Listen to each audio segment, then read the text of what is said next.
Welcome to the BXG podcast, the podcast where pop culture and nerd culture meet at the nexus of the universe and are melded as seamlessly as infinity stones and paperweights. I am one of your hosts, Bretton Bestwick, alongside my co-host, as always, Cartwright, Greg Filson. Greg, how are you tonight? I'm not Cartwright. I am doing all right. I slammed my thumb in the drawer to go out to my laundry room yesterday, and I can barely use my left thumb. But I'm gonna get through this. It hurts real bad if I think about it. It's all I can think about. But no, other than that, moving forward, power forward. It's the summer of George. I'm eating a whole wheel of cheese. That's boom. That's where we're going. How are you doing? I can't escape John Cena.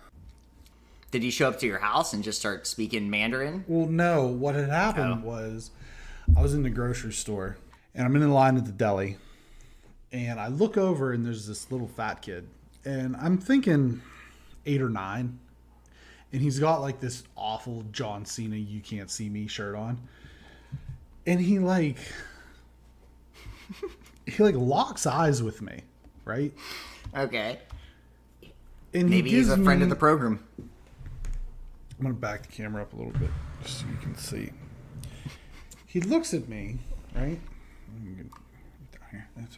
He looks at me, and at first he gives me like a Razor Ramon thing where he goes like this. Nice. And then he hits me with this. So he gives me one of these. You know, were you wearing a wrestling t-shirt? I was not, to my knowledge. So he's a friend of the program. I was not, to my knowledge. Much like those hillbillies, he was the alpha because I totally. Yeah, he definitely owned it. Yeah, he owned you right there. He was. I was done. Yeah. And I don't know what it is. It's just like John Cena right now, man. I can't escape him. Yeah. But aside from that, you know, everything's good. I love. There's nothing funnier than when you see like an intimidating little fat kid. Have you ever watched Shameless? No, I haven't. Oh, you got to watch that. Okay.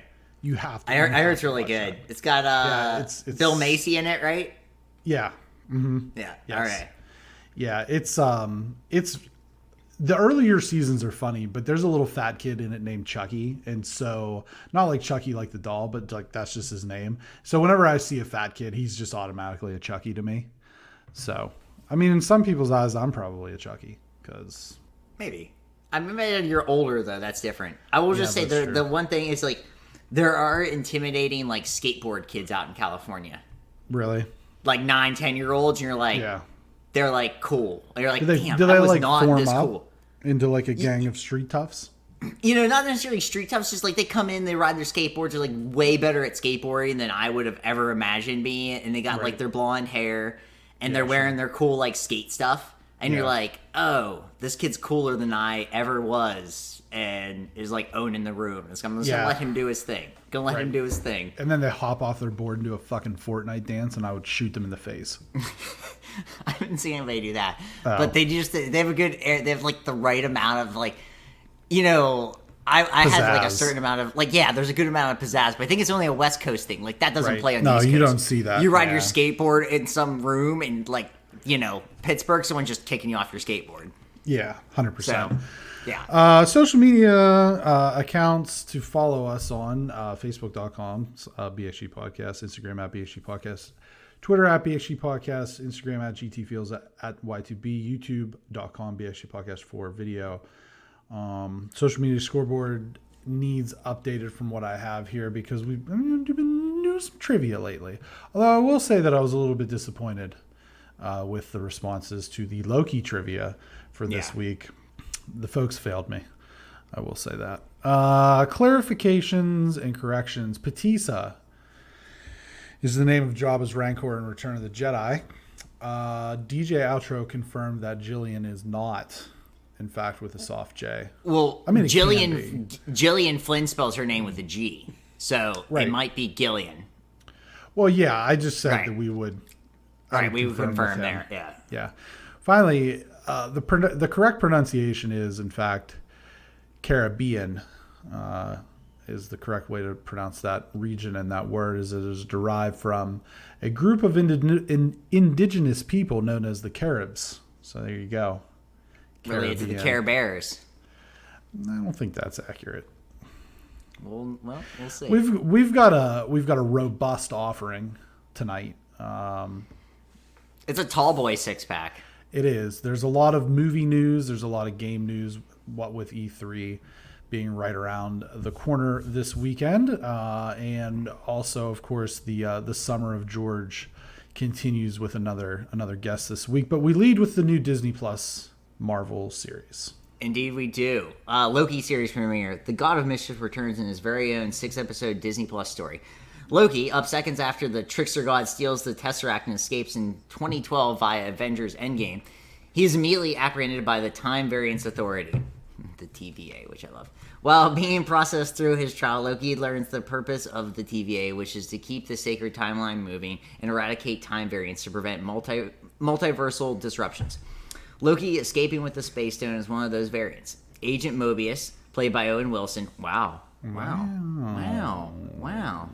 saves Loki from being reset because he needs his help to stop a variant who is killing the TVA's Minutemen all over the timeline. Loki still Which burdened I love that. Yeah, I do too.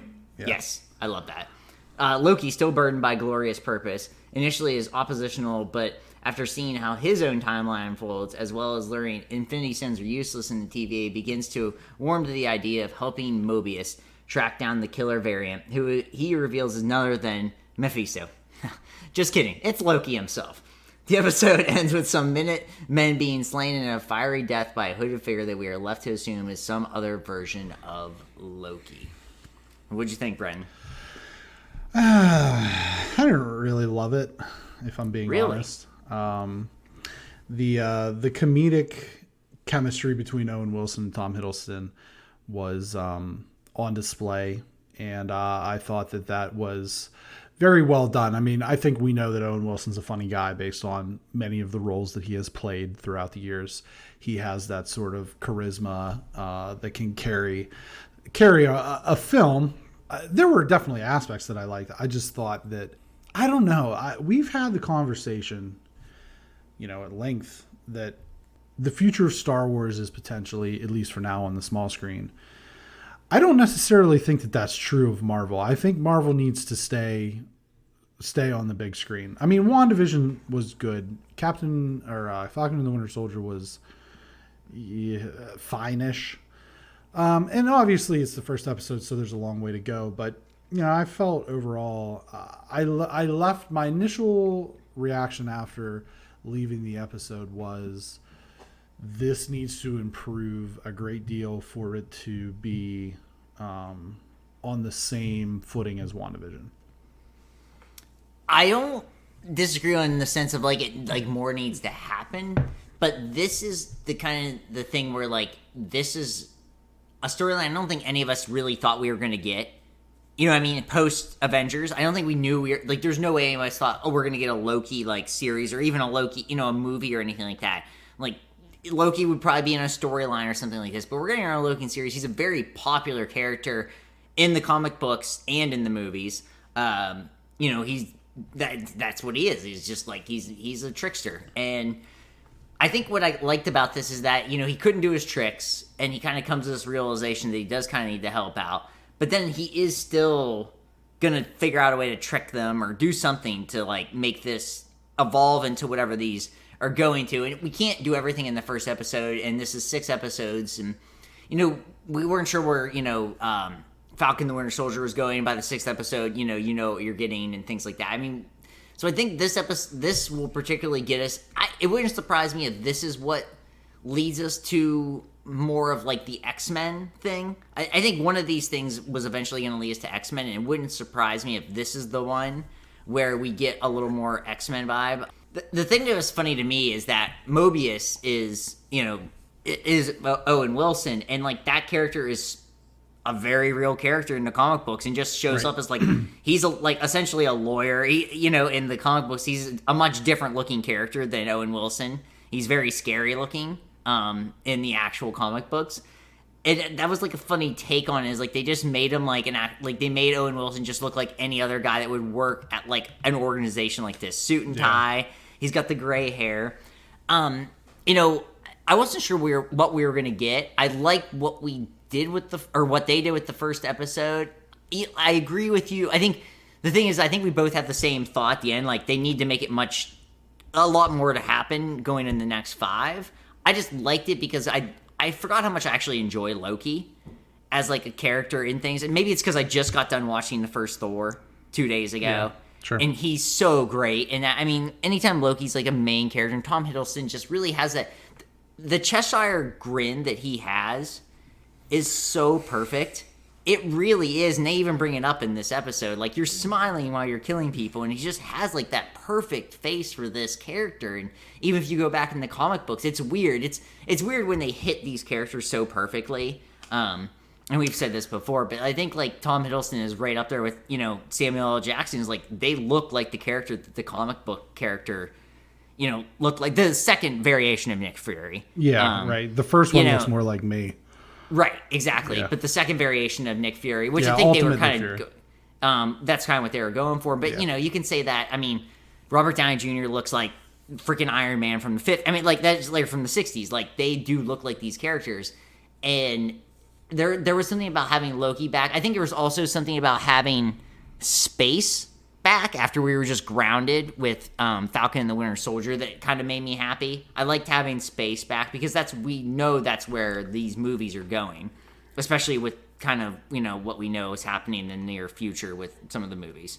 Yeah, I guess my thing is that I feel like this episode was a little bit of a waste in that they spent so much time rehashing everything that Loki had gone through to that point through just showing old movies, and then even how his timeline ends, and he kind of realized, because this is, again, it's important to note that this is post 2012 Marvel's Avengers Loki. This is not the Loki who's gone through Thor Dark World, Ragnarok, Infinity War. He hasn't been killed by Thanos yet. He hasn't kind of come back to kind of sort of being a good guy like in Thor Ragnarok. He's still real shitty at this point. Well, you know what I mean? He's about to be taken back to Asgard to see on trial. So it's important to note that is that version of Loki.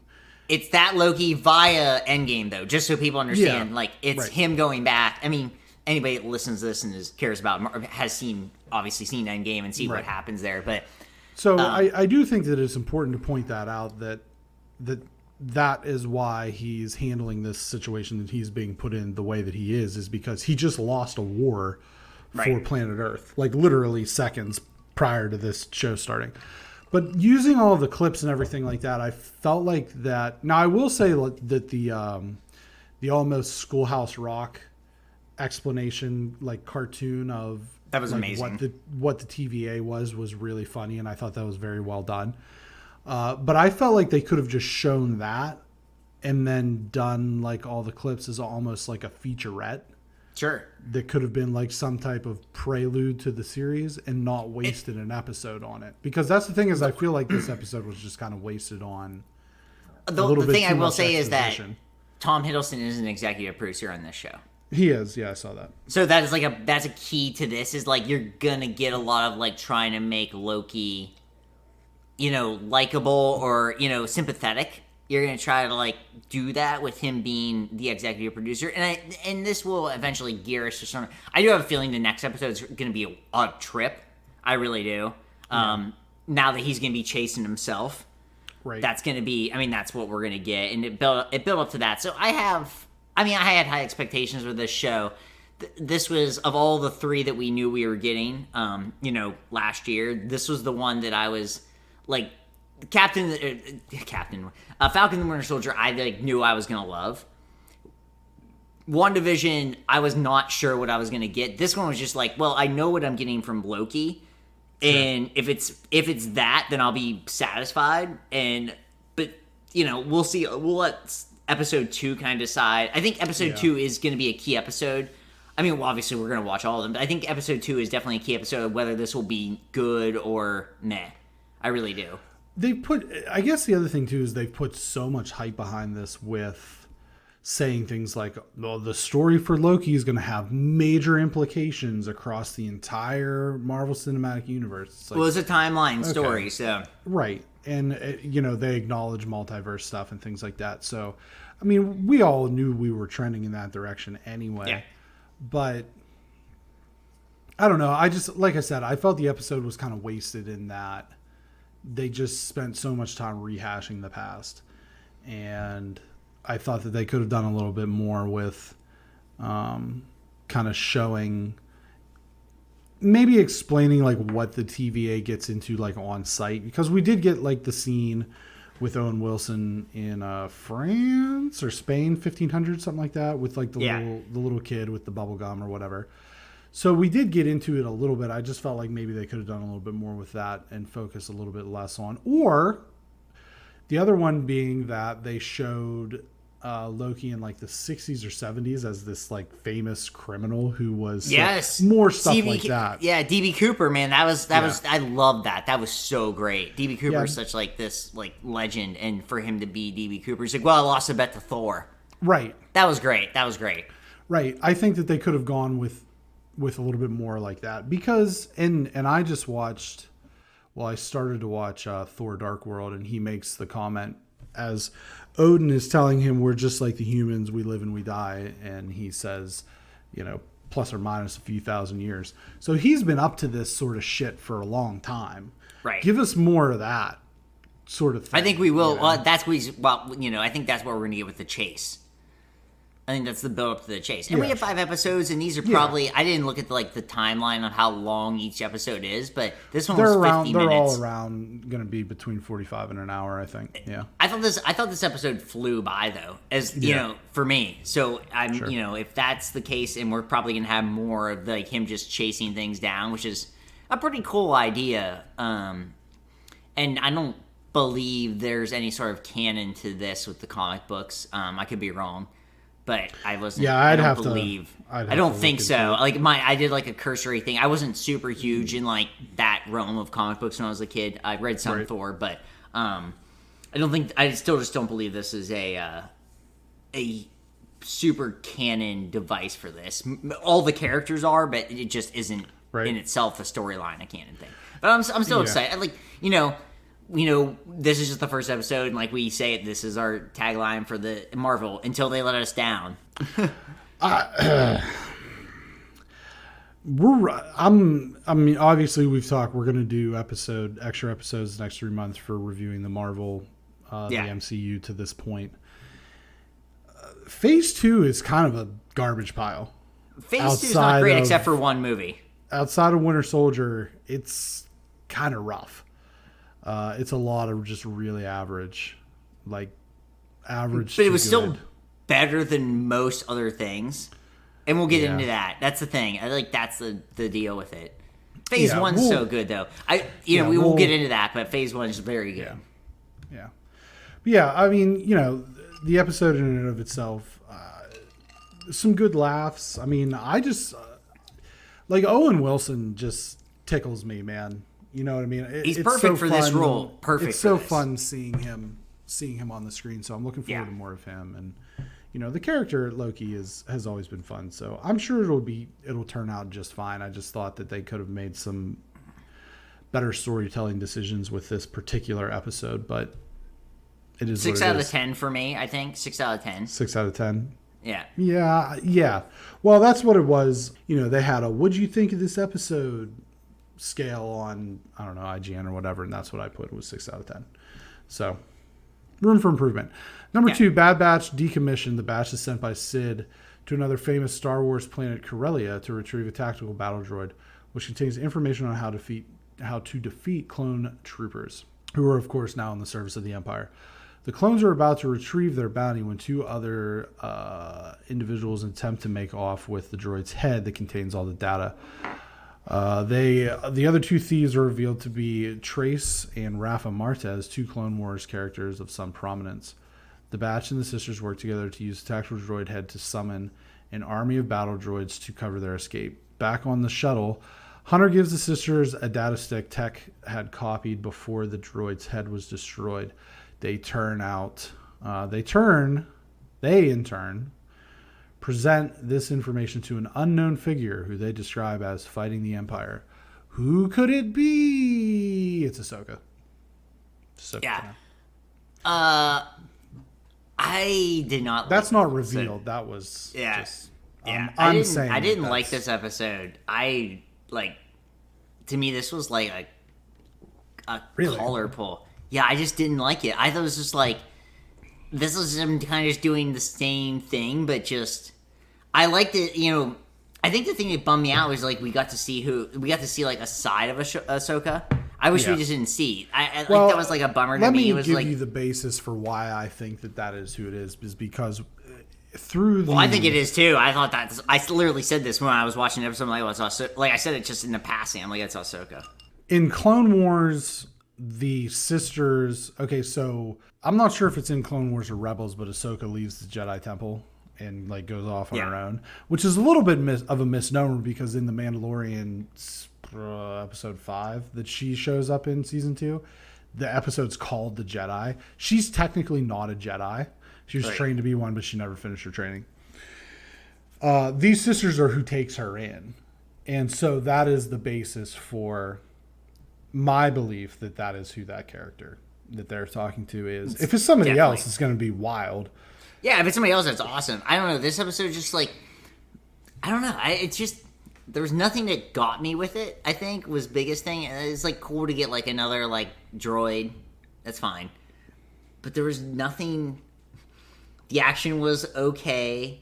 Omega figuring out how to use her bow and arrow thing was like cool and all, but it was just like, I don't know. There wasn't, to me, it was too much of like, oh, we've been kind of doing the same thing. I know that this is what the show is, and I know it's geared towards kids.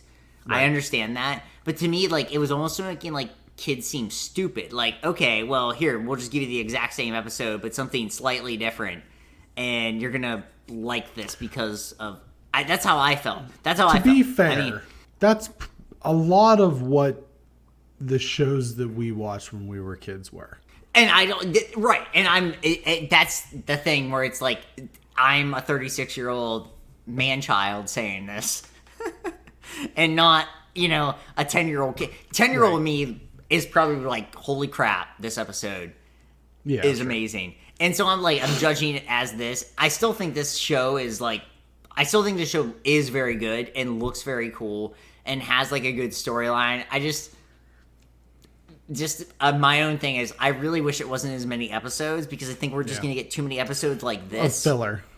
Of filler where it's just like it's the same episode all over the time. Like just, okay, it's the same episode, just different missions. And like in a way it's like they kind of make fun of it without saying anything. It's just like, well, we're just on this mission. That's just what we're doing. It's like, okay, I get that. And so, like, this episode was just low for me because of that. And it's cool. She, like I said, it's cool she figured out how to use her, like, electronic bow and arrow, which I think is a very cool, like, weapon in the Star Wars universe. Like, figure it out. But it just wasn't, I don't know.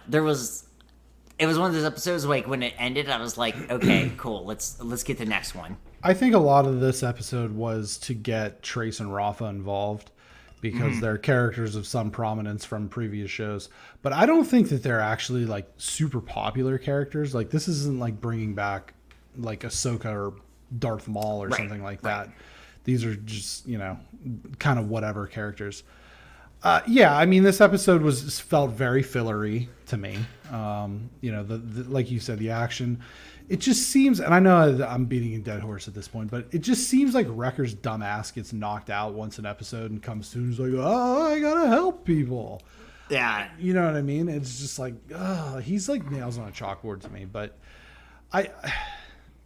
You know what? I'll tell you one thing. Wrecker is that kid that you saw at the grocery store or whatever. That's kind of him. That's his favorite. Yeah. That's him. That's your favorite character. That's his favorite character. Every time Wrecker comes on screen, he's just doing that the entire time. Yeah. Every time. Yeah. I don't know. It was, I mean, it was a connected episode. It was getting us from one point to another. But here's the thing. It was what, episode 6, 5? Yeah. 6. It was episode 6. It was which episode means 6. we still have like 8 episodes, and it's like you said. maybe make it less, and you don't have just kind of fillery episodes. You know what I mean? Like, no But one would care if this was just 10 episodes. No one would be no, disappointed. I don't think so. You know what I mean? No, I It's don't like, think. make it 10 episodes, and then this is maybe Yeah. combined with another episode. Right. Storyline and is better. Yeah. So, we'll see. Yeah. I mean, we're Yeah, we'll judging see. things, and, you know, all the TV Star Wars stuff has been good, and, you know, all the stuff that isn't Jedi Star Wars has been good. Yeah. We can definitely say that post, Yeah. you know, but we'll see. Yeah, but I know that there's 7 seasons of Clone Wars, and I can tell you, and they were like 24 episode seasons. I can tell you that they weren't all bangers. You know what I mean? Right, exactly. So it is what it is. Okay, number 3, the Summer of George rolls on, and we have with us another guest, and it's our very good friend of the program, Tyler R McAfoose. He won't be giving any financial advice tonight, so don't worry, folks at home, if you're listening, if you're his bosses. Cool your jets. Take it easy. Okay? No hate mail. There's not going to be any hate mail. Ty, what's your episode for Summer of George? The Chinese restaurant. Okay. So just to get in here, a little bit of the plot synopsis. Do you want to do that, or you want me to do that because I have the document here in front of me? Yeah, just go ahead and run The through Chinese the plot restaurant synopsis. is the 11th episode on the second season of Seinfeld. The episode revolves around Jerry, Elaine, and George waiting for a table at a Chinese restaurant on their way to see a special one-night showing of Ed Wood's infamous science fiction feature, Plan 9 from Outer Space. George tries to use the phone, the payphone, but is constantly interrupted and occupied, and Jerry recognizes a woman, but he is unsure where he has seen her before. There's some other, that's the kind of the main overview. Yeah, there's a lot that happens that are just outlandish and a very, very limited episode. So much happens. Yeah. It's an interesting episode for a lot of reasons, like some of the trivia behind. So do you want to? Can you? I mean, in real time, like 15 years, however many, 25 years ago, you don't really have the understanding of all that production behind the scenes stuff. So just taking it in as for what it's worth is really what draws, I think, people to episodes like this and the parking garage and the bottle deposit and things like that, where it's so relatable. Waiting in line at a restaurant to get a table is the most human thing ever. You're hungry, you want to sit down, and I was here before them. Like, all of the jokes that come into play are just dynamite. And I think that the little writing cleverness that LD and Seinfeld have are, I guess, second to none. I can't think of somebody else that's more brilliant than these two combined. But the, I mean, we could get into all the little nuances of this, but George's stories about his girlfriend, and we can go through all that he stuff. says he has an intestinal requirement, an intestinal requirement. Yeah. Like the writing of that, like, how are you going to have to say that I have to use the bathroom while I'm getting it on with some girl? Like, well, I have this intestinal requirement. Like, that is so I genius. think that's what's really funny about that is a few years ago, a guy for the Indians went into the hospital when they asked like what he got admitted for. Terry Francona, the manager of the Indians, who like kind of like in some ways reminds me of Larry David a little bit. Like, the quote from him was, "Well, he's experiencing a little bit of intestinal turmoil," and I wonder, like, if that was kind of a not like a nod to it. Obviously, he wasn't doing that in the moment, but like that was just kind of like one of those subconscious things in the back of his mind from something like this, because Tito strikes me as somebody who could get down with Seinfeld. Oh, sure. I think too with this episode, in, having watched all these episodes so many times, is this an episode, that could have been any season of Seinfeld, because it is just ridiculous enough to fall in those later seasons, but then it's just like clever enough to be in those early seasons. And it happens, it's the penultimate episode of season 2. And the last episode is the busboy, which is actually not one of my favorite episodes. So like, this was like a turning point for Seinfeld, I think, in that realm, because arguably people say 3, 4, 5 are like the best seasons of Seinfeld. I tend to disagree, but this was They won the The Grammys, Emmy. or not the Grammys. They won one They won Emmy. the Emmys or Yeah, whatever. they had fewer Emmys. Yeah, Ridiculous. yeah, completely ridiculous. Frasier can fuck off. But this to me, like the reason why I think like this episode stands out to me and why I thought it was a great pick is like to me this isn't an Elaine episode. Even though it's George's phone thing, it's just like she's so hangry. Like before hangry is even a term, she's just like, I don't understand. Like it shouldn't be first come first serve. It should be who's hungriest. And Jerry's like gonna pay her $50 to just go and grab an egg roll off the table, and it's just like. It's so Elaine in her element of just like getting so mad, but not actually ever doing anything about it, which is like sets up Elaine going forward, which that's something that I have, is someone who I think has always kind of said like Elaine is my favorite character on the show because of the rage. She has more rage than even George. It's just a different kind of rage. And this is the way to like show that. And, it's just such, like you said, Tyler, it's such a like relatable episode. A lot of times you'll watch Seinfeld and it's not necessarily relatable. Those things could happen, but like we've all done this and we've all made those jokes. But to see somebody else go through it is like not something you ever see. You don't care about other people waiting when you're just at the restaurant yourself.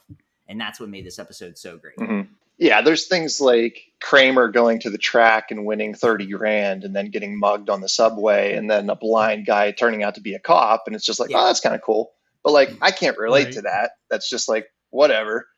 I guess you wrote that for somebody in New York. I don't know. And then there's something like this where it's like, it doesn't matter where you are in the country. You have been waiting hangry to get some freaking food and you're on your way to do something. So I guess Larry Charles actually added that bit in to please the gods of NBC because they were like, this is stupid. Yeah, there's nothing here. And he was like, well, what if we add like a time construction element to it? Like we're compressed for time and we have to get the hell out of here because we're on our way to do something. And they're like, okay, that could work. Yeah, we have to go to the movies. So, so there's so many like production tidbits that go into this that are really revealing and cool.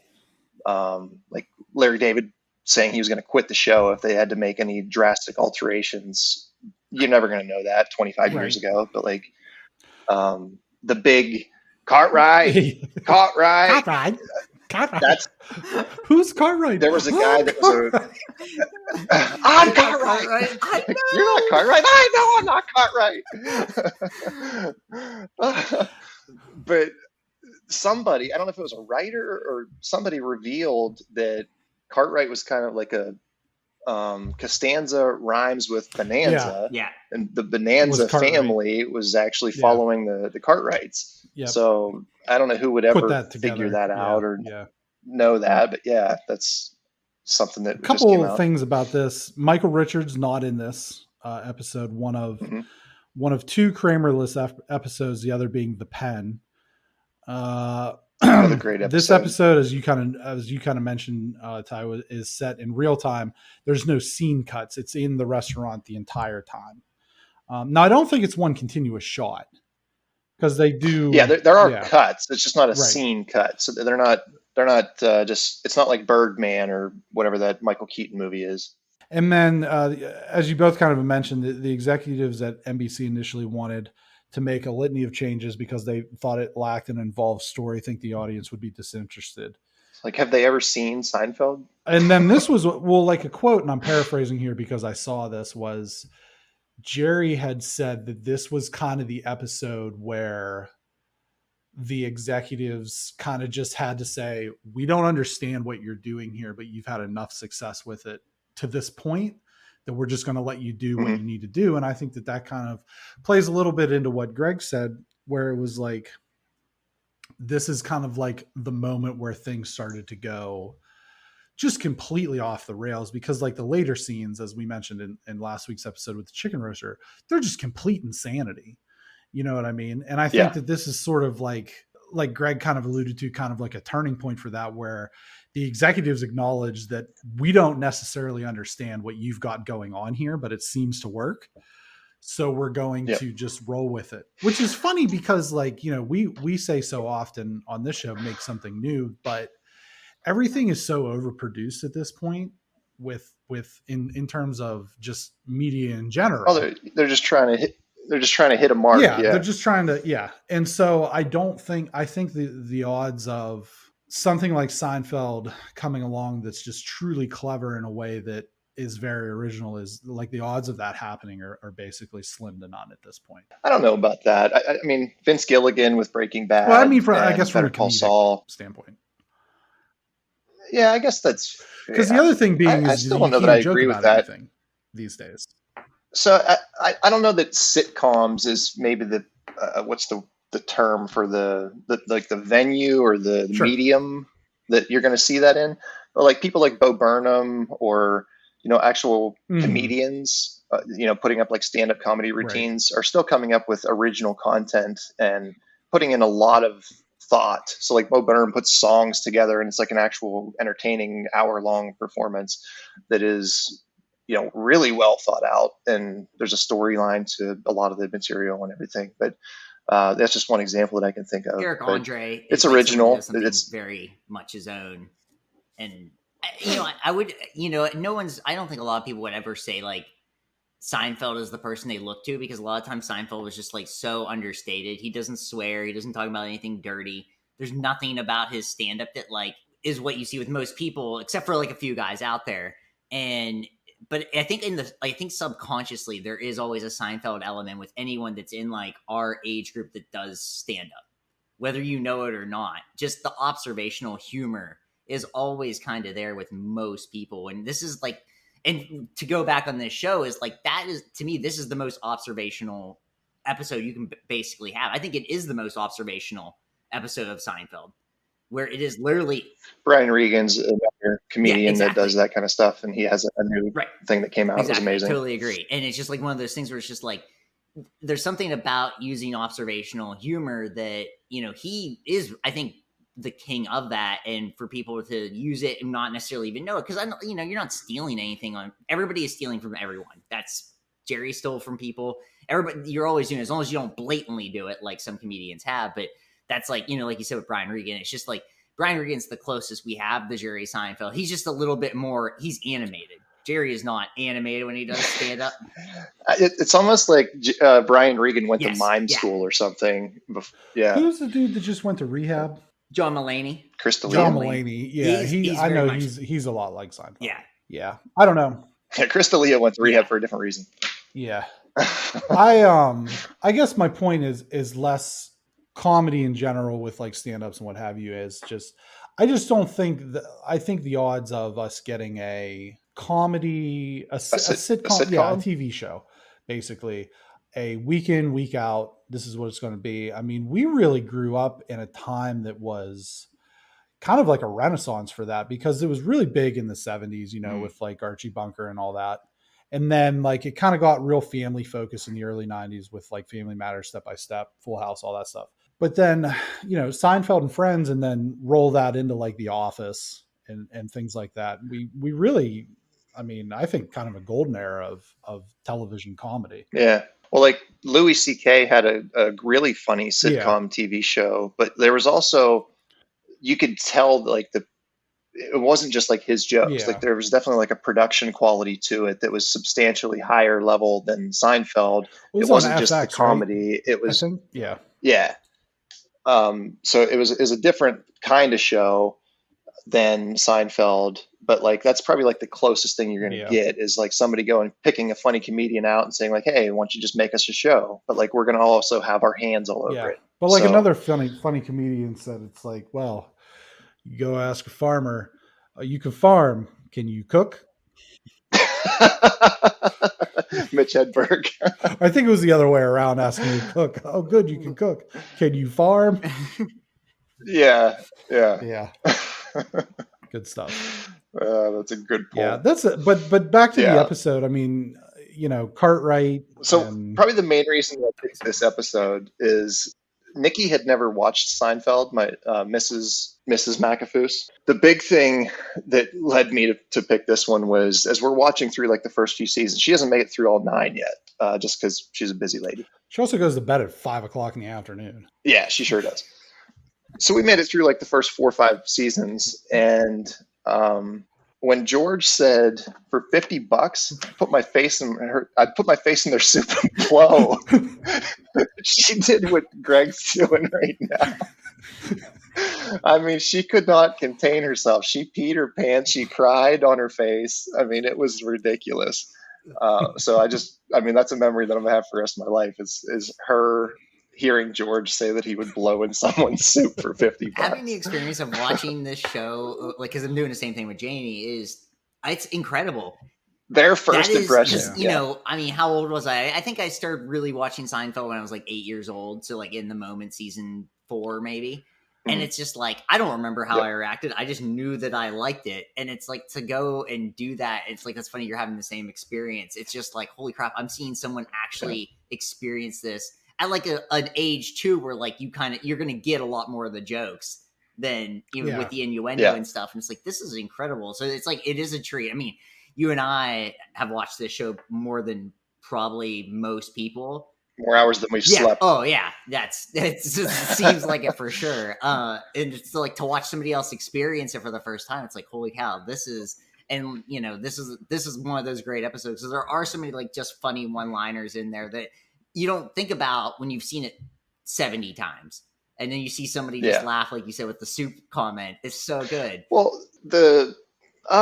hey, because he doesn't recognize who it is. He's like, oh, what have you been doing? Oh, just stuff and just kind of, like, that's so relatable because I don't know who the hell you are, but I need to just figure it out here. And then it's like, oh, this is Elaine, Elaine. Yeah. And it just happened to be Uncle Leo's like secretary or works in his office or whatever the hell it is. Yeah. Oh, so man. Right on the head. Just like nailed it, and he's a terrible actor, but he made you feel like you're in that moment. Because we're all terrible actors in that moment. Anytime we run into someone where we're like, I know this person, but I can't place them, you're always just like, it's you. How are you doing? Yeah. I think just don't use their name. Like you said, Greg, when you're younger, I feel like Kramer's probably most appealing to younger people because he has so much physical humor. And then as you get older, you kind of realize like, no, George just makes the money here. George is easily the funniest character because he's such an awful person. Well, they're all awful people. Well, they're all awful people, which we've discussed. But George saying that he's going to blow in somebody's soup for $50 just shows you like what type of person he is. And the other thing is, I would say that we all know somebody like that. In the exact same episode, in this episode, he has two cringy how cheap he is moments. He says, "I'd blow in their soup for $50," but then he also says, $20 to grease the maitre d'. Like, isn't that excessive? It's more than the meal. $7.76. Yeah. Well, I'm not going to eat that much. I'm counting your shrimps. And it's just like so revealing, I guess, of the character that he's supposed to be playing. And you see Curb Your Enthusiasm, you're like, okay, it's this guy. Yeah. And I would say, like I said, I feel like everybody knows somebody like George. I may be that person. You know what I mean? In many respects. But that's I don't think you would know if you were, though. That's the thing with George. He doesn't know that he is that character, Well, we already have a George. Yeah. Great pull on the episode, Chinese Restaurant, episode 11, season 2, streaming on Hulu. If you are in the Jones to watch some of these episodes as we go along, they are streaming on Hulu. And again, for the FDA or the FFC or whoever, no financial advice was given. There was no talk of stocks. Food and Drug Administration. It doesn't matter. The FDR. There was no money strange. I think that probably goes without saying. Hands, the CDC, whomever. Everything was done on the up and up. This was merely a comedic appearance. I was not compensated for my appearance. Neither are we.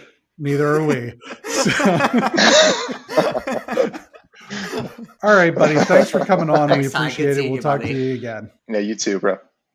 Have a good one. Well, that was really fun. We appreciate Ty for coming on and talking to us about the Chinese restaurant episode. Great episode. Great pool. Excellent episode. Yeah. For the summer, Cartwright? George. Cartwright? We live in a society. Yeah. All I could think about when I was watching that episode back, or a couple days ago to prepare for the show tonight, was like the Joker saying that in the Justice League trailer. So good. But anyway, number 4, Logan Paul versus Floyd Mayweather. The Paul Mayweather fight was on Sunday and actually ended up entertaining for the most part. Mayweather landed some big blows and looked like he was going to knock Paul out in the 4th round. But Paul, to his credit, took the blows and moved on, or was held up. Yeah, or yeah. To be determined. The match went all 8 rounds, and both fighters had a solid payday. This, of course, will lead to more of these kind of fights. The brothers Paul are certainly making a name by showing that they can at least hang in these matches, and their opponents can make some money. This leads to a question of, is this the direction boxing is heading in? And if it is it good or bad for the sport? The pay-per-view numbers weren't that great. There was about 600,000 buys. I will say, like, that wasn't great, but I thought this is weird because when you and we talked about this last week. Why Sunday? Yeah. I thought this is a weird day because, like, it was a Sunday. Thing, yeah, like, all fights are on Saturdays. Every fight is a Saturday. I mean, so for it to be on a Sunday without a holiday following, like, if it was July 3rd, sure. Hell yeah, that's going to get... I just thought it was weird. It's like, I mean, I worked on Sunday night. If this was Saturday, I probably would have bought the fight for actually the undercards, because the undercards actually were, like, good.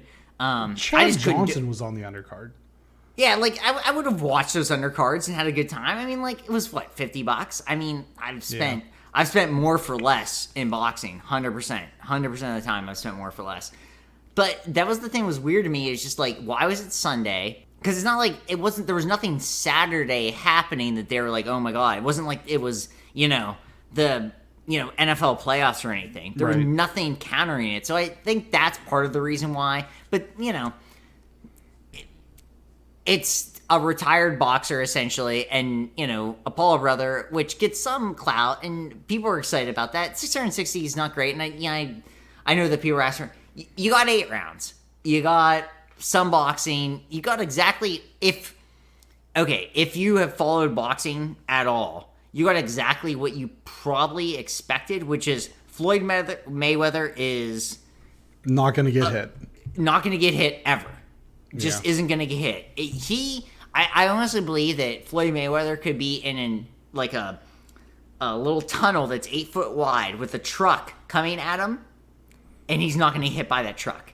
I don't know how he does it. Logan Paul threw 217 punches and landed 28, which is good for 13%. That's actually really good, considering that this is a not professional boxer, other than the last, year, going against the best at not getting hit boxer of all time. Yeah. I mean, I will, and you and I have gone on and shit on both these guys, the Paul brothers, for a while.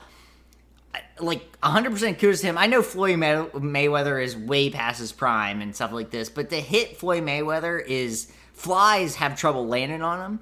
And for this to happen is, kudos to him. I think, those pay-per-view numbers are always kind of weird to me, too, because, and I'll say this, too, is, this is post, a lot of people can gather together now. And people can go to bars. People can do things that you weren't able to do at certain points. So, let's say this was, 6 months ago. This probably gets 1 million. I bet this gets 1 million. Well, I know, looking at the numbers, Floyd had thought he would get 100 million payday for this, and it looks like he's only probably going to get about half of that. And 30 million of it is 30 million. Yeah, right. 30 million of it's going to be from sponsors. Yeah. And, I'm sure he'll blow that in a cocaine heartbeat at a strip club. He said something about he's the best legally great bank robber, which I love that line. I'm not a big, anyone knows me and I'm not a Floyd Mayweather fan. I'm not a fan of defensive boxing. I just am not. All my favorite boxers are offensive, but Not offensive. He's but offensive. He's offensive, but not offensive in the ring. I like guys that hit people. I think I don't. If Floyd Mayweather is your favorite boxer of all time, then you actually don't like boxing. I will 100% say that. I will say that. If he is your favorite boxer of all time, you don't like boxing. You like him as like the arrogance, but there's no way you actually understand the sport or care about it. I will 100% say that. So fights like this, good or bad for boxing? Terrible for boxing in the sense of people delegitimizing the sport? Yeah, there's like a 13-year-old kid that loves the Paul brothers and watches this and is like, this is great. My guy was able to hang around. Yeah, because he wasn't good against Canelo Alvarez, who would beat the... I know it won't happen because like Canelo Alvarez won't stoop to that level. And we talked about this last week on the show. But that's just what we need. I think that's what we need to like really... It's the thing of like, you know, we have a friend of ours that thinks he can hit 200 in baseball. And this is the equivalent. Where it's like, he can't do it. He's 36 years old. He can't run a sub 540. This is the same thing. We need one of these Paul brothers to go against Canelo Alvarez and just get shit pounded. Just have it happen so people understand how good professional athletes are. That's the thing that actually we need to see, is we need to see someone that actually, and like the payday is out there. It's not like round by round. It's like the thing should be, hey, Canelo, if you can knock out one of these Paul brothers in the first round, you get $150 million. And then if the second one comes in like a tag team match and you knock him out in the second round, you get another $150 You get another $150 million. And I would...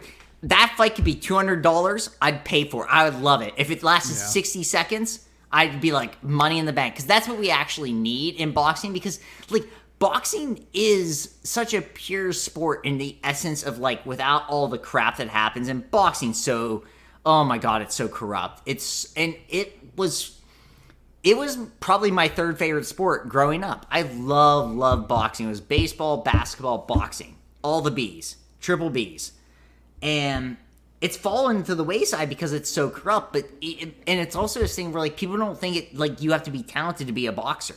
No, you have to be so talented to be a boxer. And to have these Paul brothers come in there, and I understand what they're doing. They're all about making money. Like they figured out a way to like do YouTube videos and be like dickheads.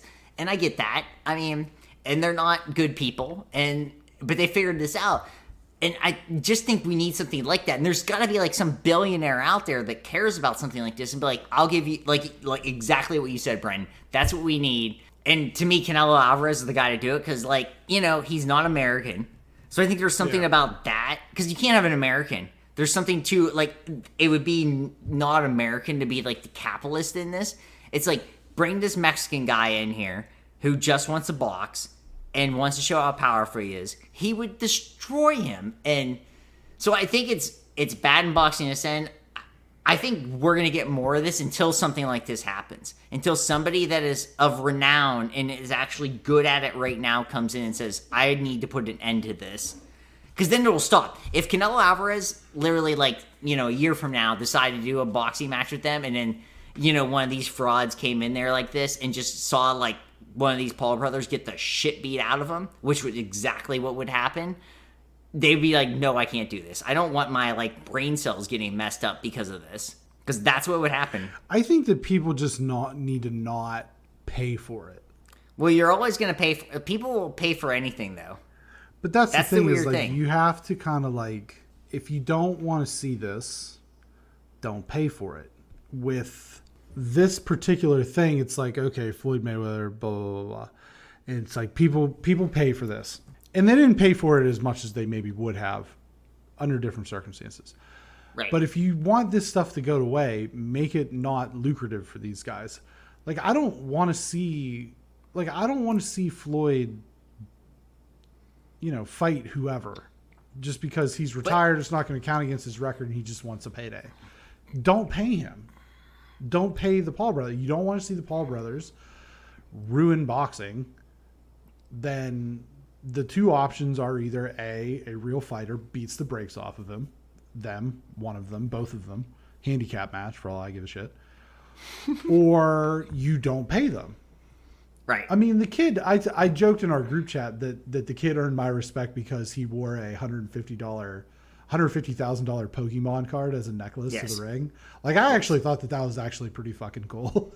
Well, and the thing I'll say about the Paul brothers, as much as like I disliked them on this, and like they get it, they know what they're doing. They know what they're doing more than most people with this kind of thing. Right. It's just like I hate that they take a sport that I like I said, grew up loving, absolutely loving. I mean, it's just, but I grew up in a different time where like it was different to be like I grew up in a time where like being the fastest man alive was cool, right? And being the best heavyweight boxer was cool. Heavyweight, yeah. Yep. And those are things that people don't give a shit anymore about. Like, it's cool that, like, Usain Bolt exists, but nobody actually gives a shit. They don't care. Usain Bolt is one of the greatest athletes I've ever seen in my life. They care every 4 years. That's right, but, like, that used to be a thing. Is like, you know, Carl Lewis, when he won all his stuff, he was everywhere. You know what I mean? Like, he was everywhere, but nobody cares. Like, Usain Bolt cares, you know, and he's done now, I think. And, you know, I think swimming kind of took it over, which I do love swimming and things like that. And I think that's, you know, taken to some degree, but it's just one of those things where, like, there was a thing where, like, being the fastest man alive, to me, still being the fastest man alive and being the best boxer in the world are still, like, two of the coolest things you can ever be. Heavyweight boxer. But nobody cares about that now, and we've kind of, I don't know, we've hoarded this out to some degree, and it pisses me off. And we just need to move forward. I hope we do. I think we are headed to a thing where some great boxer, and hopefully it's not 5-10 years down there, but I think there will be a point where like there's going to be a caricature coming in, and some great boxer's like, I'm tired of this crap. I'm going to end this. And, you know, I hope it doesn't end someone getting killed, but it definitely could. Because if Canelo Alvarez wanted to kill one of the Paul brothers in the ring, he could. That's like where it's actually at. So I hope that's not where we're headed, but you know. Where we are headed is to number 5. We are headed there. Head of Sony Worldwide Studios, Herman Hulst, what a name, did a Q&A on the PlayStation blogcast. Bullet points are as followed. I'm just going to read those, and then I'll have you go on to those. How's that sound, Brendan? Well, just go down to E. Okay, just go down to E? Okay. Yeah, Sony has 25 games. Okay. Sony has 25 games in development via first and second part relationships, about half of which are new IP. Horizon Forbidden West is tracking to release this holiday season, but they do not want to confirm anything. God of War will be laid to 2022. Shocking. Point Breton on the bold prediction. Yeah, exactly.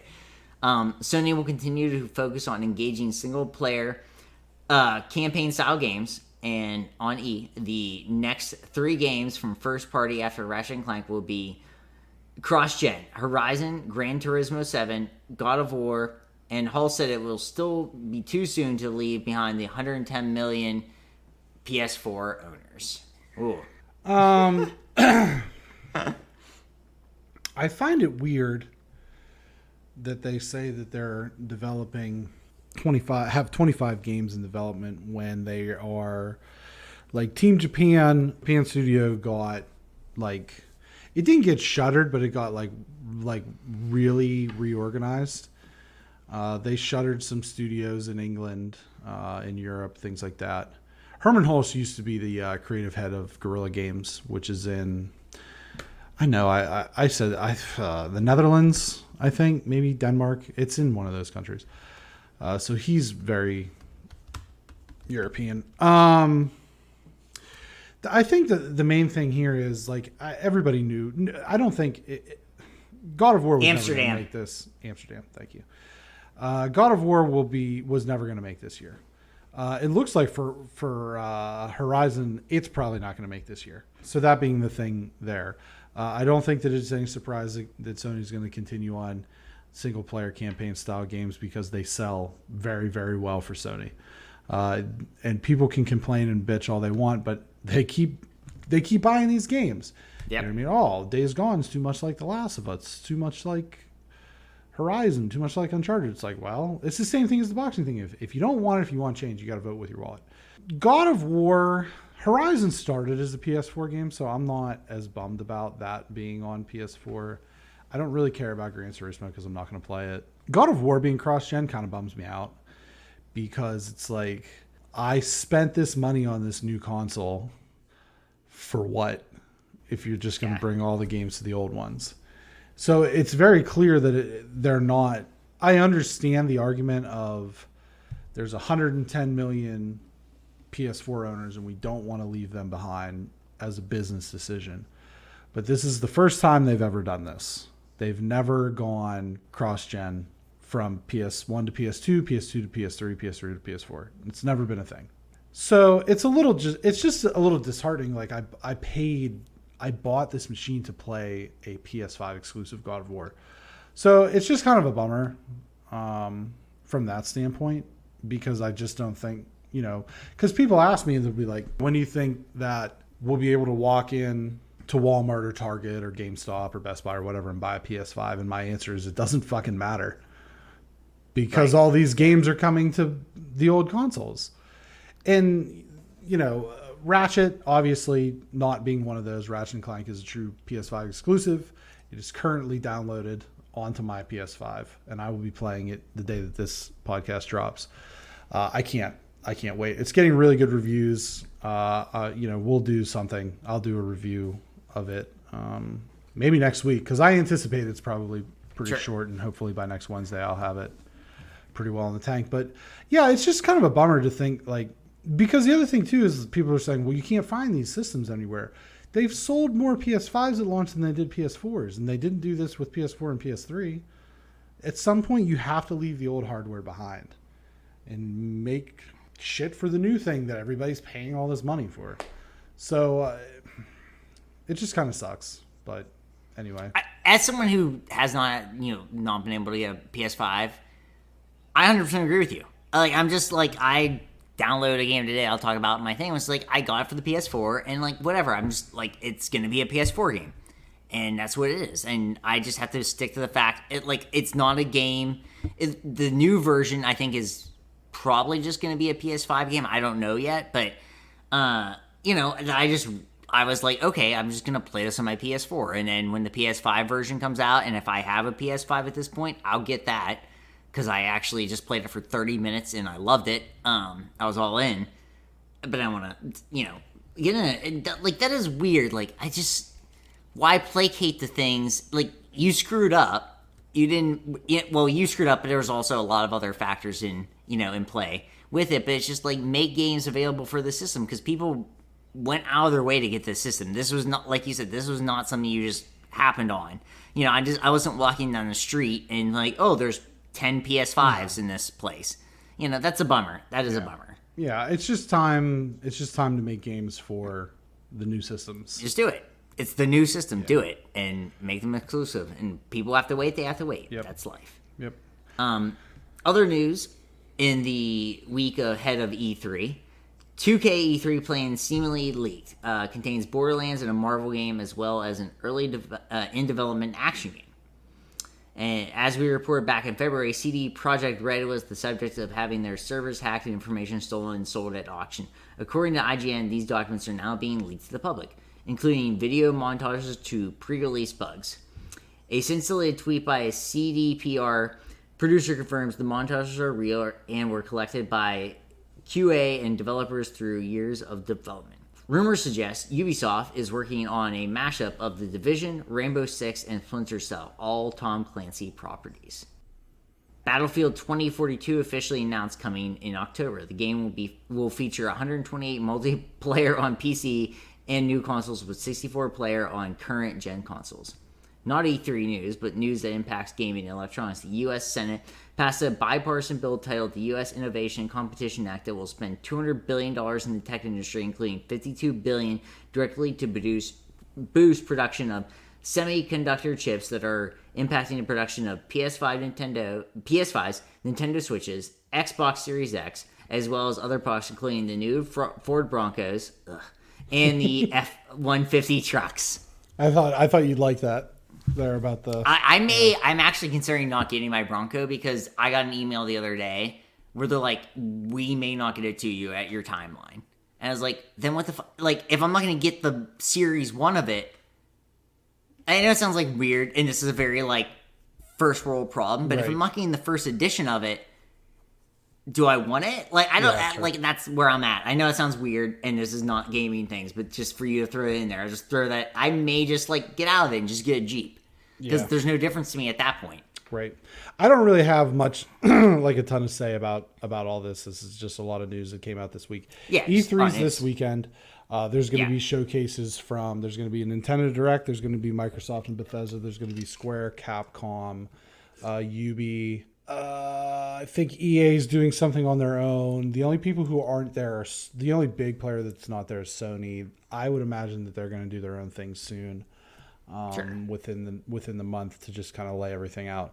So we'll do a big wrap up of all the big things. We're not going to get into every single game announced or anything like that, but we'll pick some big ones and go through them and talk about any of the big news that comes out next week. But a lot of this is just stuff that it just comes out around, E3. So it's it's an exciting time to be a gamer and that sort of thing. But we move on to movie news. The movie news wrap up for the movie news that you need to know. Sam Neill, most famous for the role of Dr. Alan Grant in Jurassic Park, also portrayed the Allfather Odin in Loki's play in Thor Ragnarok, admits he has no idea what was going on in the film and did the cameo as a favor to director Taika Waititi. Further confusing the actor as he has another cameo in Love and Thunder, but not as the same character. I love that. Yeah, this guy has no idea what's going on. I read this snippet of an interview, and he turned to one of the actresses who was in it. He's like, "What is all of this?" While he was on set. Yeah, that's awesome. Fast 9 performed poorly in China despite John Cena's apology. Wah. Yeah. Can't wait to watch it. Yeah. Via the Hollywood Reporter, Mission Impossible 7 has shut down due to positive coronavirus tests despite a tiny man throwing mass-related tantrums. A tiny overrated man. You shut your mouth. I mean, that's a bummer because those movies are great. I'll tell you, Fallout, awesome movie, great. Fallout? Did I say Fallout? Yeah. Well, the last one, there's so many of them. Right. The last Mission Impossible is awesome. It is awesome movie. Can you watch it in one foul swoop? I could watch it in one fell swoop. Donnie Yen joins the cast of John Wick 4. Yen is most well known for playing Chirrut in Rogue One, starring in the live-action Mulan, and starring across Jet Li in Once Upon a Time in China too. Hell yeah. That's great. Those Once Upon a Time in China movies are fucking dope. They're so rad. I love those. They're great. I like old Jet Li movies that are just came over here and are dubbed or whatever. Awesome. Yeah. Awesome sauce. The same. Yeah. I like in John Wick movies. I know you're not like a Keanu guy, but if you would sit down and watch them, they're a lot of fun because it's just American version of that kind of stuff, and it's so much fun. I think this is a great call for those movies. I think it's gonna be great. Paul Bettany currently has no contract with Marvel, meaning for further exploration of White Vision, the actor will need to be brought back in. Bettany, previously the voice of Jarvis, made his first physical appearance as the Vision in Avengers Age of Ultron and starred alongside Elizabeth Olsen in WandaVision. Additionally, Olsen confirmed that WandaVision is a limited series and will not return for a second season. I don't buy all this. I think this will... he's going to be back as well. Yeah, I think that he'll be back. Yeah, I just don't. Yeah. There's not going to be a second season of WandaVision. Oh, I don't think. Yeah. There won't. She's going to be in in movies and stuff. There just won't be a second. There won't be a need for that. Right. Yeah. Owen Wilson and Vince Vaughn in early talks to reprise their roles in Wedding Crashers 2. Wow. Yes. Wow. Yeah. You motor button son of a bitch. Yeah. I'm in. They should have done it a lot sooner, but. Maybe, but I think it's kind of fun that they're like old guys doing it. Yeah, that would be fun. It's like the Anchorman thing, Like Anchorman 2 is not good. It's not good, but I almost think that waiting a while is actually better because Anchorman 2 wasn't that long of a difference. Anchorman now we get 2 like 15 years. It wasn't 15 years, was it? It was only 8 or 9. This would be I think this is 15. At least the same. Those movies came out around the same time, right? I would think. The first Anchorman came out in 2004. Okay. The second one was 2014. Oh, no. Anchorman 2. Okay, 2013. Yeah. So 9 years. All right. Wedding Crashers, 2005. So we're talking like at least 17, 18 years. Yeah. Well, by the time it comes out. Right, you know. right. Yeah, you got me That'll there. be fun, I think. Got me there. Space Jam and New Legacy trailer number 2 dropped today. Released the Pepe cut. You see LeBron's going to change his number back to 6? I did see that. I'm not sure why that they're changing the name of his wife and children in the movie, or why they're not, like, Bronny would be down to be in Space Jam. Oh, yeah. But they're like changing all their names. It's weird. The movie's not going to be good, but that's okay. We'll still watch it and review it. Yeah, for sure. It's next month. I did see that he's going back to 6. I don't think it matters. Cruella 2 already in development at Disney. Emma Stone set to reprise title role. Cool. Yeah, I guess. Yeah.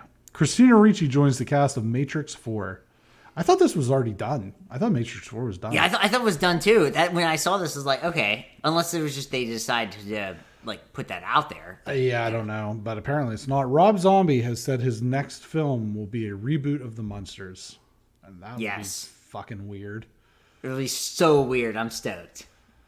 Outer Banks star Madeline Klein joins the cast of Knives Out 2. Shocking. Like I've said this before. I really like Knives Out. Right. I don't like how we're getting everybody in Knives Out too. Every week, it's too weird to me. It's too weird to me. I don't like that. I don't think it'll be good. I just don't. So set photos emerge of Harrison Ford in his famous leather jacket and fedora. Be Still My Beating Heart. In the UK on the set of Indiana Jones 5, Disney has been plotting the sequel since purchasing Lucasfilm. Logan director James Mangold is helming the project after original indie director Steven Spielberg left the project over script disagreements. Do you know what I just started watching tonight? Indiana Jones? Nice. Do you know which one? Raiders of the Lost Ark? Oh, no. No, I don't know then. Crystal Skull. What? Yeah. Why? Because I typed this up and I was like, you know what I haven't watched since the time I saw it in theaters? Indiana Jones and the Crystal Skull. I had to find where it's streaming, Paramount Plus, in case anybody's curious. Yeah, all the indie movies are over on Paramount Plus. And it's bad. Bad, It's got to be super bad. I remember I saw it in theaters. It was super bad. Were you with us? I know I saw it with Ty. I was with, yeah, that's right. Yeah. Who else would I, Maybe, that's funny. Like, who else would I have seen it with? Yeah. Yeah, it would have been like either you guys or Nate. Yeah. I think he was there. So, I think it was the four of us. I think House was there. Yeah. Yeah. So, it was rough. I'm sorry. I said Nate, not House. That's my bad. Well, that's a clarification on next week. Clarification. Also, delicious rump. Anyway. Delicious. Hates tater tots. So, let's just go to quick hitters. Let's do it. There was a oral history of WandaVision with Elizabeth Olsen, Paul Bettany, Catherine Hahn, and Kevin Feige over on RollingStone.com for the an oral history of WandaVision. It was pretty interesting. I recommend that as a read. Yeah, it's good for everybody. Famed movie composer Danny Elfman noted that he was inspired to write the score of Batman '89 in a commercial airplane bathroom. So nice. I like that. We should sometime rank movie composers. I think that there's a very clear top 3. Danny Elfman that being seems one accurate. of them. Yes. Who are your other 2? I'm trying to think of who my third one is, because I'm trying to think who my third one would be, because it's John Williams and Danny Elfman. Hans Zimmer. Hans Zimmer. Yeah, that's right. That's right. Yeah. Yeah, definitely. Probably John Williams, Danny Elfman. John Williams has to be. John Williams is number 1. That's not even a question. Yeah. Okay. I would put Hans Zimmer over Elfman. That's close. Yeah. It's closer than it should be. It's like 2 and 3 are way closer than 1 and 2. I'll say that. Oh yeah, John Williams is the best movie composer ever. There will never be. He is it's kind of insane how good he is at doing movies. Yes. He's so good at that I have considered just going to see where you just listen to his scores of movies as a concert. Yeah. I would never do that as anyone else. Oh yeah, it is at the Hollywood Bowl. Yeah, it is. It's the thing at the Hollywood Bowl. There's a thing, and hopefully we'll get to do it this year, where you watch Star Wars, but then they have an orchestra play. Oh wow. Over it. Yeah. So I'll hopefully do that this year. Yeah, John Williams credits include Star Wars, Indiana Jones, Jurassic Park, Jaws, E.T., I think, among all many, the good movies many that you others. like. Yeah, Yes. Hans Zimmer is probably most notable. I believe his main thing is Pirates of the Caribbean. Other things, he's done some DC stuff. I think he was the original composer on like the old Superman stuff. And then Danny Elfman, very famous for working with Tim Burton and on just weird shit. Live action Cowboy Bebop series slated for Netflix this winter, starring John Cho in the lead as Spike Spiegel, will feature the music of Yoko Kanno, the animated series original score composer. Not super excited about this because it's a perfect anime. Add more Hans Zimmer real quick. Dark Knight, Lion King, Inception, Dunkirk, Blade Runner 2049, Sherlock Holmes, Interstellar, Gladiator, Pirates, The Ring. Yeah, that's okay. He was, and that's where kind of like the new hot name. And I talked with Dallas about this on one of the episodes that I was on, the only one that's been published. Ludwig Göransson did Tenet because Nolan uses Zimmer. Zimmer wasn't available because he was working on Wonder Woman 86. Yeah. And so he pulled 84. Whatever. Yeah. 86 out of 100. That's way too generous for that movie. Anyway.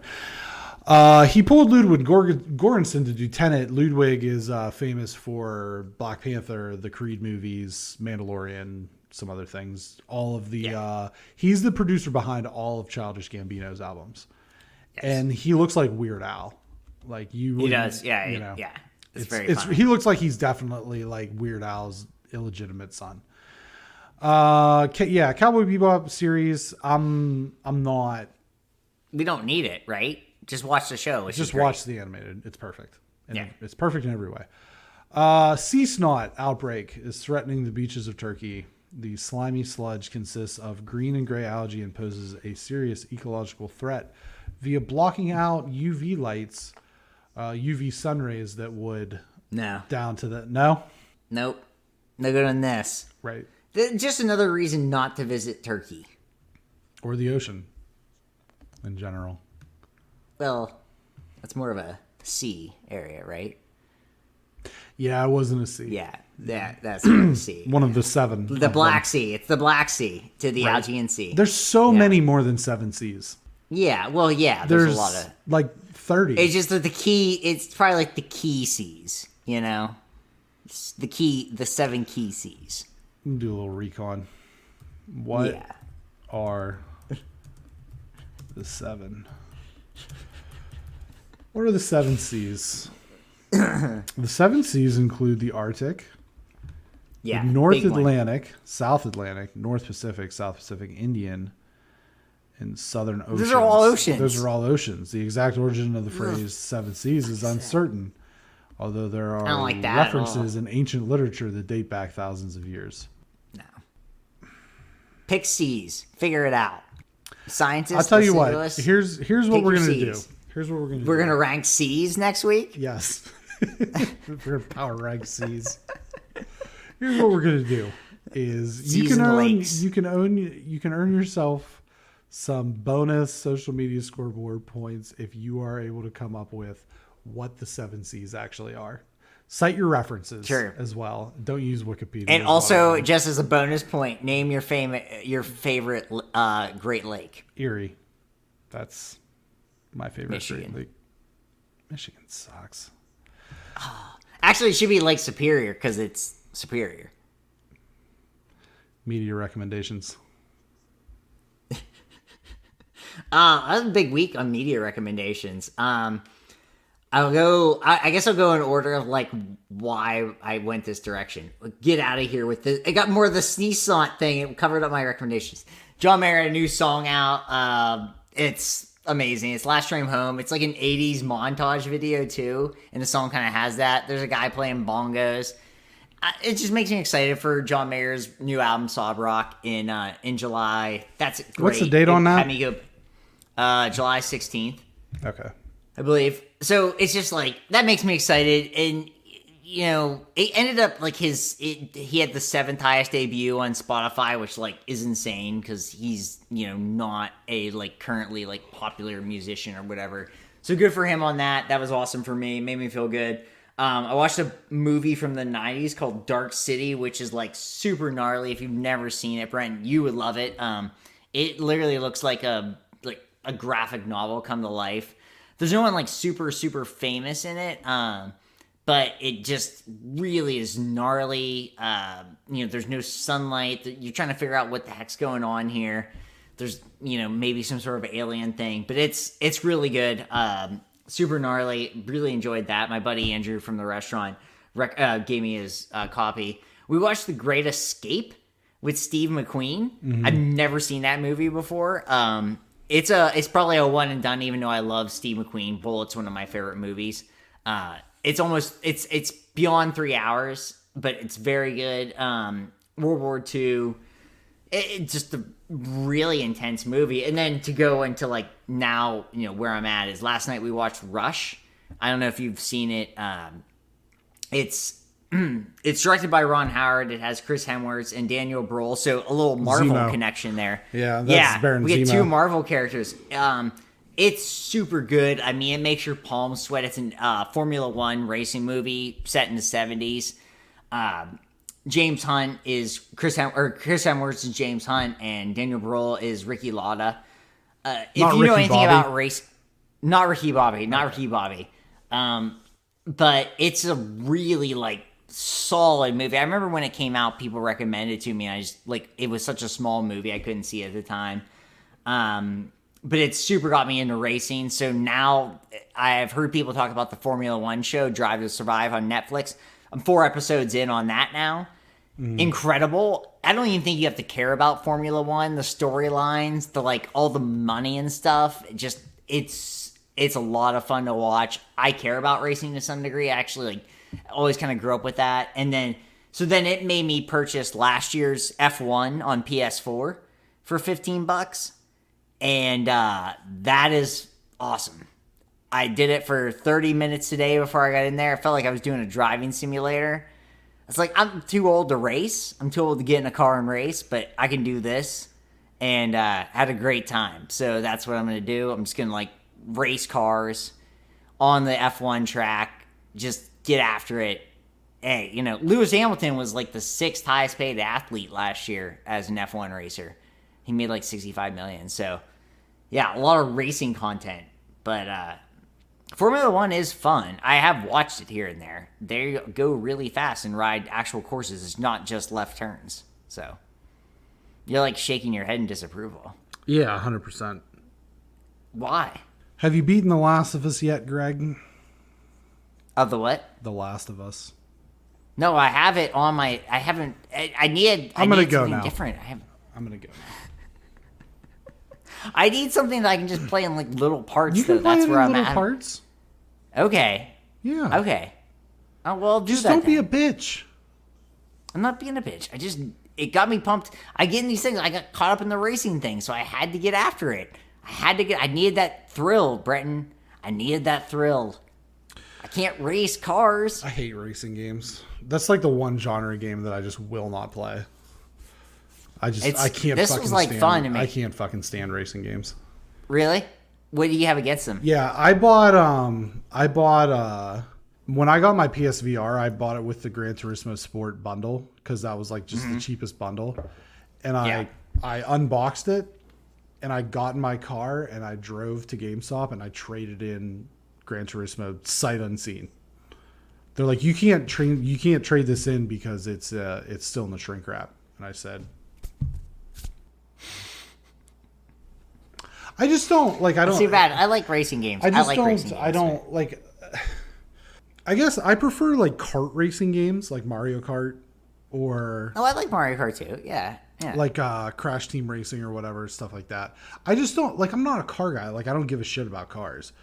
See, I like all the technical stuff that Yeah, I goes don't on care with about this. that. Like, you got to pay attention to your tire pressure and the tire wear. Like, when I saw that was the thing, because, like, I mean, I went back and played, like, all these games for PS1, PS2, And like that never mattered. Like it'd be like tire wear, time to go into the pits. It's like this game, the guy's talking to you the entire time, and I was like, this is insane to me. Which I like to like. I'm not like a car guy. I appreciate cars, and I like know I can change oil in my car if I had to.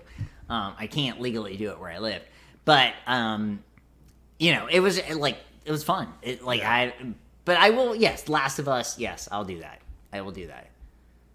It'll still take me forever to play it because I still don't have a ton of time. But I will do it, Brenton, for you. You're not doing it for me. You're doing it for yourself. That's what you're. Well, it'll be fun. I will love it too. Let's be honest. Let's be real. Sure. I finished Immortals. Still real to me, damn it. I finished Immortals: Phoenix Rising, which is still a dumb name for a game. It was platinum number 81 for me. I've been listening to the Van Weezer album. It's my favorite album so far this year. I think it's the best album that I've heard this year across any genre. So I listen to it. When I go somewhere in the car, that's what I'm listening to is Van Weezer. I've been watching the Marvel Phase 2 movies. Finished Iron Man 3 the other night. I'm gonna have to watch Thor: Dark World the same way that I watched the Snyder Cut. And it's not because it's 4 hours long. It's because that's all I can take at a time. Because that movie is you want to talk about the first time that Marvel let us down. Holy shit, that movie sucks. So, I've only seen it once. Here's what I can tell you that's good about it. Natalie Portman's hot. I would say Natalie Portman. Kat Dennings has some very nerdy Tina Fey librarian attractiveness to her. Yes. End of list. Natalie Portman being around is always helpful. Right. Didn't help the prequel trilogy too much, but I digress. Ratchet and Clank Rift Apart will be on Friday. Haven't touched it yet because it doesn't come out till Friday, but I will have that in my possession. Like I said, it's already preloaded on my. Are you system. Staying up till midnight? No. Thursday. Oh, okay. I didn't. No, I'll get up early Friday morning. Okay. Yeah, I'll get up early and put a couple hours onto it before I have to work, and then I'll stay up late. I don't anticipate it's going to be super long. Like the PS4 Ratchet, I beat in 4 nights. Like my most recent playthrough, I beat it in 4 nights. It looks freaking awesome. There's a weapon in it that pulls items from other PlayStation games into their dimensions. There's the Thunderjaw from Horizon, Drake's Jeep from Uncharted 4, something from Sunset Overdrive, and there's one of this. Oh, Sly Cooper just shows up. So that's cool. I like it when games do nods, fun little nods like that. It's going to be crazy. The weapons are going to be insane. I think that this is going to be a perfect tech demonstration for what the PS5 can actually do when you make a fucking PS5 game. Right. Instead of a PS4 up-res game. But we'll see. Like I said, I plan on doing something with it. I'm probably going to capture some footage while I'm playing and maybe do a video review over on the YouTube channel. But with all that being said, BXG Podcast publishes at 12 p.m. Fridays. Whoa. 9 a.m. Yeah. Pacific. 7 a.m. Hawaiian. Aloha. On podcast services around the globe. That starts this week. It's just because we're recording a day later, which is, I think, another reason why we had so many news pieces, because we had the extra day to kind of accumulate. But I think that it'll end up being good. We won't have as much lag time between episodes and things like that. With that being said, though, all of those times, podcast services, Spotify, Apple, Google Podcasts, Podbean, Anchor, all that. BXG social media at BXG Podcast on Twitter and Instagram. On Instagram at GTFills at Y2B. Facebook.com/BXG Podcast. YouTube.com BXG Podcast. Instagram, I think I'm just going to do... Fuck was that? I'm going to do some... I think I'm going to do more trivia stuff, and we'll count that towards the social media scoreboard. All right. Tell your friends, tell your families. Tell your mothers. About the unmistakable essence of the BXG Podcast. Thanks to Ty for coming on. Summer George. Thanks, Ty. Looking forward to the next guest next week. Boom, there it is. Thanks, guys.